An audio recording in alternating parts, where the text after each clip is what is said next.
তুমি এই ভিডিওটা দেখছো মানে একটা কথা আমি ধরে নিচ্ছি, তুমি পড়াশোনা করো, হয়তো খুব নিয়ম করে না, হয়তো মাঝে মধ্যে ফাঁকি দাও, কিন্তু তুমি সেই ক্যাটাগরির না যে একেবারে কেয়ারই করো না। তবুও একটা জিনিস তোমাকে ভেতরে ভেতরে খায়।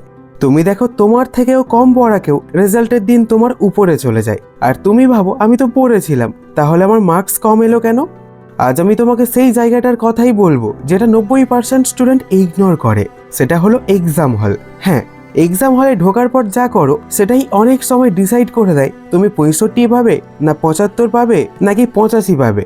আজ আমি কোনো ম্যাজিক্যাল স্টাডি রুটিন বলবো না, আজ আমি বলবো এক্সাম হলে বসে 3টে কাজ যেগুলো করলে তুমি নতুন করে না পড়েও এক্সাইটিং নলেজ থেকেই এক্সট্রা মার্কস তুলতে পারো। তবে তার আগে 1 মিনিট থামো, তোমার পরীক্ষা কবে মানে ডেটটা আমাকে কমেন্ট করে জানাও। একটা কথা সোজাসুজি বলি, এক্সাম হলে মার্কস বাড়ে না তুমি কত ঘন্টা পড়েছো সেটা দেখে, মার্কস বাড়ে দেখে তুমি প্যানিক করলে কিনা, ব্রেন ফ্রিজ হলো কিনা, সময় ঠিকভাবে ব্যবহার করেছো কিনা, আর সবচেয়ে বড় কথা তুমি নিজের মাথাটাকে হ্যান্ডেল করতে পেরেছো কিনা। এই ভিডিওটা যদি তুমি ঠিকভাবে বোঝো তাহলে আজকের পর এক্সাম হল তোমার শত্রু হবে না, এক্সাম হল হবে তোমার প্লেয়িং ফিল্ড। এক্সাম হলে ঢোকার আগে তোমার ব্রেনের আসল অবস্থা। এক্সাম হল মানে কি? চারপাশে সাইলেন্স, ইনভিজিলেটর হাঁটছে, সামনে প্রশ্নপত্র, মাথার ভেতরে 100টা ভয়। এই মুহূর্তে তোমার ব্রেন যায় সার্ভাইভাল মুডে। সার্ভাইভাল মুড মানে thinking slow, logic reduce, memory access blocked. এটা কোনো মোটিভেশন কথা না, এটা পিওর নিউরোসায়েন্স। ব্রেন ভাবে এটা ডেঞ্জার সিচুয়েশন, আগে নিজেকে বাঁচাই। আর তখনই যেটা তুমি জানো সেটা ভুলে যাও, সহজ প্রশ্ন কঠিন লাগে, হাত কাঁপে, স্পিড কমে। এই অবস্থায় যে স্টুডেন্ট নিজের ব্রেনকে শান্ত করতে পারে সেই স্টুডেন্টই এভারেজ প্রিপারেশন থেকেও অ্যাভাব এভারেজ মার্কস তুলে আনে। এখন আসি আসল কথায়। প্রথম কাজ, প্রশ্নপত্র হাতে পেয়ে প্রথম 2 মিনিট কিছুই লিখবে না। এই পয়েন্টটা শুনে অনেকেই ভাবে এত সময় নষ্ট করার দরকার কি, কিন্তু এখানেই গেমটা ঘুরে যায়। তুমি যখন প্রশ্নপত্র হাতে পাও তখন তোমার ব্রেন সবচেয়ে বেশি কনফিউজ থাকে। তুমি যদি তখনই লেখা শুরু করো ব্রেন তাহলে ভুল ডিসিশন নেয়। আমি তোমাকে একটা দৃশ্য কল্পনা করতে বলি। একজন ছাত্র প্রশ্নপত্র পেল, প্রথম প্রশ্ন দেখলো, একটু কঠিন লাগলো, তবুও লেখা শুরু করলো। লিখতে লিখতে কনফিডেন্স নামলো, সময় গেল, মাথা গরম হলো। এরপর সে বুঝলো আরে নিচে তো ইজি প্রশ্ন ছিল, কিন্তু তখন সময় কম, ফ্লো নষ্ট, প্যানিক শুরু। এইটাই হয় 80% স্টুডেন্টের সাথে। তাহলে এখন তুমি কি করবে? প্রশ্নপত্র হাতে পাওয়ার পর প্রথম 2 মিনিট তুমি শুধু এটা করবে, পুরো প্রশ্নপত্রটা চোখ বুলাবে, কোনো পেন খাতায় থাকবে না, শুধু মনে মনে 3টে ক্যাটাগরি বানাবে। ক্যাটাগরি এ, যেগুলো 100% জানা। ক্যাটাগরি বি, যেগুলো জানা কিন্তু একটু ভাবতে হবে। ক্যাটাগরি সি, যেগুলো রিস্কি। এই প্রসেসটা করলে কি হয় জানো? ব্রেন বুঝে যায় আমি কন্ট্রোলে আছি, আর যখন ব্রেন কন্ট্রোল ফিল করে তখন প্যানিক কমে যায়। এটা ঠিক যেন তুমি আগে ম্যাপ দেখে নিলে তারপর জার্নি শুরু করলে।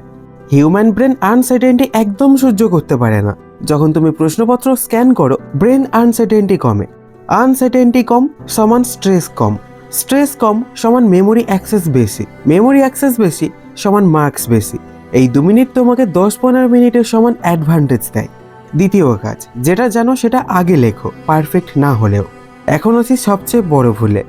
অনেক স্টুডেন্ট ভাবে এই অ্যান্সারটা পরে সুন্দর করে লিখবো, কিন্তু এক্সাম হল কোনো রিটেন কম্পিটিশন না। এক্সাম হল হলো মার্ক হারভেস্টিং ফিল্ড। তুমি যদি শুরুতেই ডিফিকাল্ট কোশ্চেন ধরো তাহলে স্পিড কমে, হ্যান্ড রাইটিং খারাপ হয়, কনফিডেন্স ভাঙে। এখন ইমাজিন করো তুমি এক্সাম হলে বসে প্রথম 15 মিনিটে 3টে অ্যান্সার শেষ করে ফেলেছো। এতে কি হবে? খাতা ভরছে, ইনভিজিলেটর দেখে ভাবছে ভালো লিখছে। সবচেয়ে বড় কথা, তোমার নিজের মাথায় কনফিডেন্স বাড়ছে, আর কনফিডেন্স বাড়লে ব্রেন ওপেন হয়। এখন রুলটা শোনো, যেটা তুমি 80% জানো সেটাই আগে লিখবে।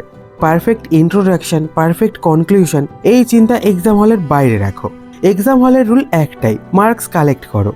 একটা বাস্তব উদাহরণ দিই। একটা স্কুলে 2জন স্টুডেন্ট ছিল। একজন প্রথমে টাফেস্ট কোশ্চেন ধরতো আর ভাবতো এটা ভালো করলে এক্সামিনার ইমপ্রেসড হবে। অন্যজন ইজি কোশ্চেন দিয়ে শুরু করতো, একটার পর একটা ফিনিশ করতো। ফলে রেজাল্ট কি হলো জানো? দ্বিতীয়জন প্রায় সবসময় 5 থেকে 7 নাম্বার মার্কস বেশি পেত, কারণ সে সবসময় প্রশ্ন অ্যাটেম্প্ট করতে পারতো, স্টেপ মার্ক মিস করতো না, শেষের দিকে রিভিশনের সময় পেত। ব্রেনের একটা জিনিস আছে মোমেন্টাম। যখন তুমি লিখতে থাকো ব্রেন ভাবে আমি পারছি। এই ফিলিং তৈরি হলেই thinking smooth, recall fast, sentence flow naturally. তাই এক্সাম হলে পারফেকশন নয়, প্রোগ্রেস চাও। তৃতীয় কাজ, প্রতিটা উত্তরের শেষে 10 সেকেন্ড পজ। এই পয়েন্টটা শুনে অনেকেই হাসে, কিন্তু বিশ্বাস করো এইটাই টপার মুভ। একটা প্রশ্ন শেষ করেছো, এখন কি করবে? অনেকের সঙ্গে সঙ্গে পরের প্রশ্নে ঝাঁপ দেয়, কিন্তু তুমি করো এটা।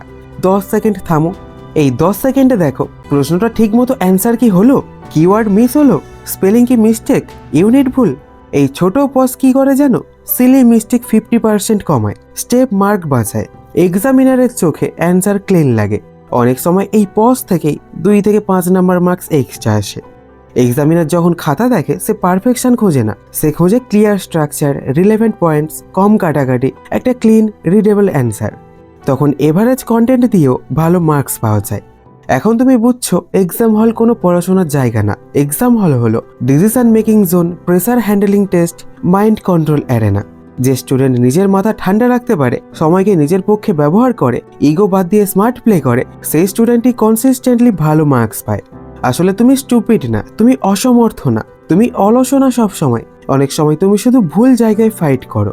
আজ থেকে মনে রেখো, মার্কস বাড়ে না শুধু বই পড়ে, মার্কস বাড়ে এক্সাম হলে ঠিক কাজ করলে। এই 3টে কাজ যদি তুমি করো, প্রশ্নপত্র স্ক্যান, ইজি আগে, 10 সেকেন্ড পজ, তাহলে তুমি নিজেই অবাক হবে নিজের রেজাল্ট শিট দেখে।